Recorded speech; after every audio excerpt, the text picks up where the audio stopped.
Iran ও ইসরায়েলের দ্বন্দ্ব ক্রমেই গভীর হচ্ছে। ইসরায়েল ও যুক্তরাষ্ট্রের যৌথ হামলায় ক্ষোভে ফুঁসছে ইরান। জবাবে তারাও ইসরায়েল সহ মধ্যপ্রাচ্যের 6টি দেশের মার্কিন ঘাঁটিতে আক্রমণ চালিয়েছে। ফলে সংঘাত পরিস্থিতি যাচ্ছে আরও অবনতির দিকে। এমন পরিস্থিতিতে ইরানের সঙ্গে ইসরায়েল ও যুক্তরাষ্ট্রের চলমান সংঘাত দ্রুত বন্ধের আহ্বান জানিয়েছে কাতার ও Saudi Arab.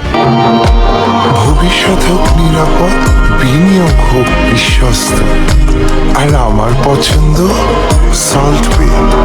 Welcome to salt বে।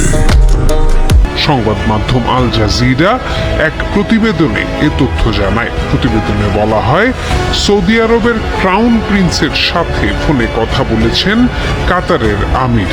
চলমান সংঘাত এবং আঞ্চলিক ও আন্তর্জাতিক নিরাপত্তার উপর এর প্রভাব নিয়ে মতবিনিময় করেছেন তারা।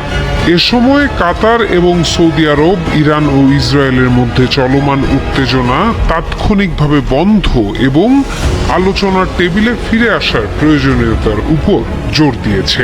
সৌদি আরব কাতারের প্রতি পূর্ণ সমর্থন দিয়ে কাতারকে ইরানি ব্যালিস্টিক ক্ষেপণাস্ত্রের লক্ষ্যবস্তুতে পরিণত করার তীব্র নিন্দা জানিয়েছে।